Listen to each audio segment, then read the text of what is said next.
Okey, bismillahirrahmanirrahim.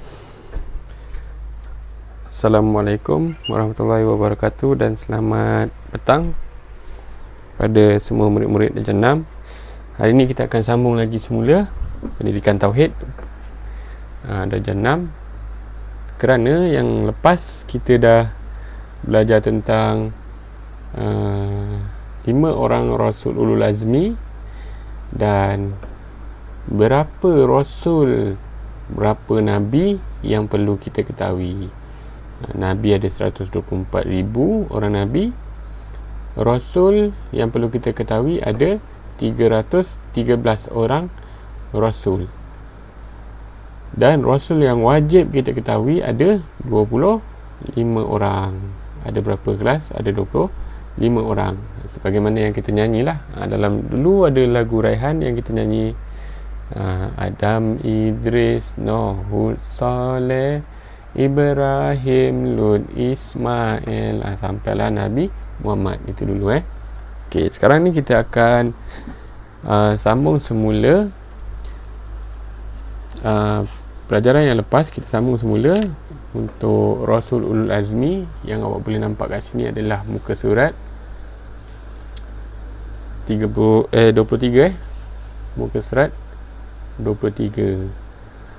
Hari ni kita nak tengok, kita nak ulang semula dan kita nak tahu apa kelebihan-kelebihan yang ada pada Rasul Ulul Azmi ini. Okey, Rasul Ulul Azmi yang Allah pilih ada berapa orang? Ada 5. Yang pertama Nabi Muhammad, yang kedua Nabi Ibrahim, yang ketiga Nabi Musa, yang keempat Nabi Isa, dan yang kelima adalah Nabi Nuh alaihi salam. Okey, jom kita tengok apa kelebihan-kelebihan yang ada pada Rasul Ulul Azmi yang dipilih ini. Jika anda tengok di kitab anda muka surat 23, yang pertama, Nabi Muhammad sallallahu alaihi wasallam adalah nabi yang paling utama di antara sekian nabi dan rasul. Antara kelebihan baginda, kelebihan dia yang pertama apa dia? Okey. Yang pertama adalah syariatnya kekal sehingga hari kiamat.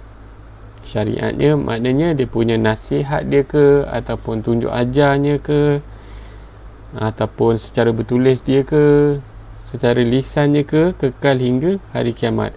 Ataupun pengajaran-pengajaran dia ni kekal sehingga hari kiamat. Yang kedua, memansuhkan syariat sebelumnya. Memansuhkan ni maksudnya menutup syariat, menutup pengajaran-pengajaran sebelum baginda Nabi Muhammad sallallahu alaihi wasallam. Sebab pengajaran sebelum Nabi Muhammad sallallahu alaihi wasallam ada pengajaran yang tak begitu cantik, tak begitu cantik ataupun tak cantik langsung. Contohnya pengajarannya apa? Membunuh anak perempuan hidup-hidup setelah dilahirkan. Itu pengajaran-pengajaran yang tak bagus langsung. Jadi Allah SWT, Nabi Muhammad lahir dan Allah SWT mengangkat baginda sebagai Nabi yang terakhir dan juga Rasul yang terakhir untuk memansuhkan syariat sebelumnya, memansuhkan peraturan-peraturan sebelum Nabi Muhammad lagi. Okey, itu kelebihan dia. Yang ketiga, menjadi Nabi yang paling ramai umatnya sampai sehingga kinilah, menjadi Nabi yang paling ramai umatnya. Kalau zaman-zaman sekarang ni kita sebagai ramai follower kan, ramai follower TikTok lah, ramai follower Facebook lah, ramai follower YouTube lah, IG lah kan. Tapi Nabi Muhammad ni tidak boleh dibandingkan lagi.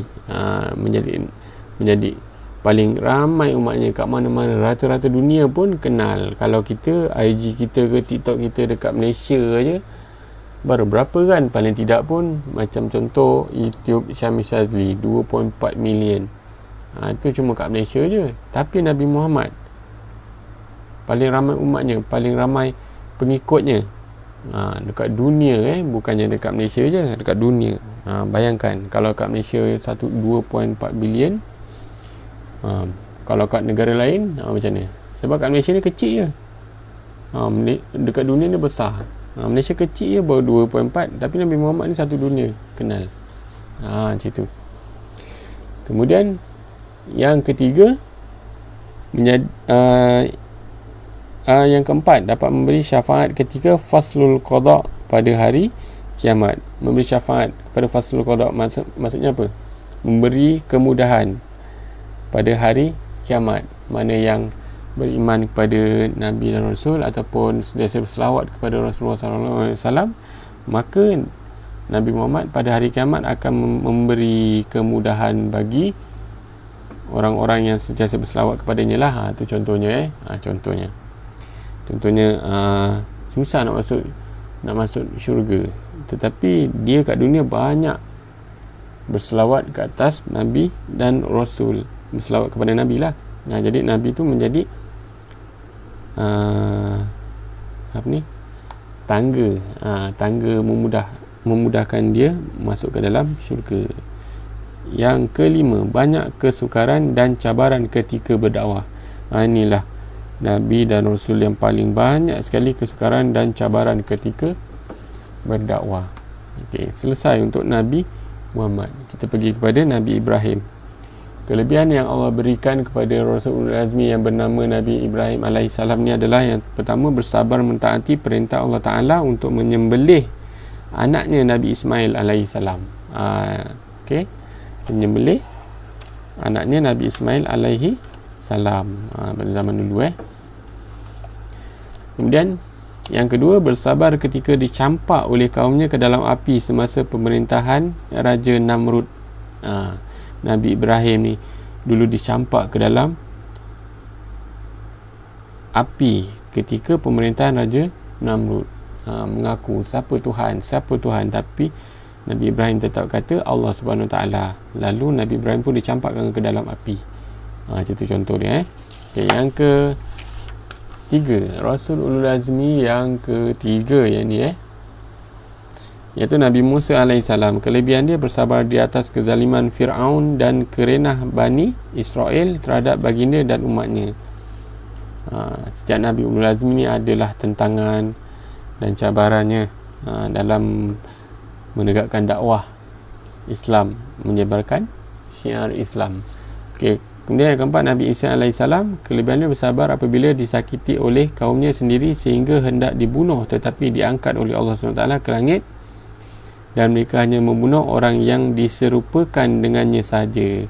Nabi Isa ni dulu pun menyebarkan dakwah, tetapi ramai yang tak suka, terutama sekali kaumnya sendiri. Lalu nak dibunuhnya Nabi Isa ni tadi. Lalu Allah SWT angkat dia ke langit dan digantikan orang lain yang serupa dengan Nabi Isa. Lalu kaum Nabi Isa ni tadi membunuh orang yang Allah SWT turunkan sebagai rupa Nabi Isa tu tadi. Yang kelima, kelebihan Nabi yang bergelar Ulul Azmi, Nabi Nuh alaihissalam. Bersabar apabila disakiti oleh kaumnya selama 1000 tahun berdakwah, tetapi hanya sedikit yang beriman. Sebagaimana yang kita tahu, banyak cerita-cerita tauladan zaman Rasulullah, yang terutama sekali Nabi Nuh. Nabi Nuh membina bahtera kan. Membina bahtera. Nabi Nuh telah bermimpi untuk membina bahtera. Wahyu itu turun kepada Nabi Nuh membina bahtera supaya siapa yang mengikuti Nabi Nuh, dia akan naik ke atas bahtera tersebut lah, supaya tidak tenggelam. Tetapi ramai antara kaum-kaum pada zaman Nabi Nuh tadi mengatakan Nabi Nuh ni adalah orang gila. Nabi Nuh ni adalah orang gila sebab membina bahtera di atas, di kawasan tanah tandus ataupun tanah kering. Siapa sangka Allah Ta'ala menurunkan bencana di atas kawasan halaman, kawasan tempat Nabi Nuh, dan berlakulah banjir. Sesiapa yang mengikuti Nabi Nuh mengikuti ajaran Nabi Nuh AS ataupun Islam yang disampaikan oleh Nabi Nuh, dia akan naik ke atas bahtera dan dia akan terselamatlah. Tetapi kebanyakan pada zaman Nabi Nuh tidak ikut apa yang Nabi Nuh sampaikan. Jadi itulah kelebihan-kelebihan 5 orang Rasul Ulul Azmi yang perlu kita ketahui. Jadi di sini ada 5, jadi awak tuliskan semula di dalam buku tulis masing-masing kelebihan Rasul Ulul Azmi Nabi Muhammad. Awak tulis Nabi Muhammad, kelebihan dia 1, 2, 3, 4, 5. Lepas tu Nabi Ibrahim, tuliskan berapa dan selesaikan. Kemudian awak hantarkan kepada guru kelas masing-masing. Okey, cukup itu saja video kita untuk pendidikan tauhid pada kali ini. Jika video ini bermanfaat, sila tekan butang subscribe, share, like dan komenkan nama anda dan juga kelas anda di ruangan komen di bawah. Okey, nama anda dan juga nama kelas anda di ruangan komen di bawah. Okey, sekian itu saja. Wabillahi taufiq wal hidayah. Assalamualaikum warahmatullahi wabarakatuh. Bye bye.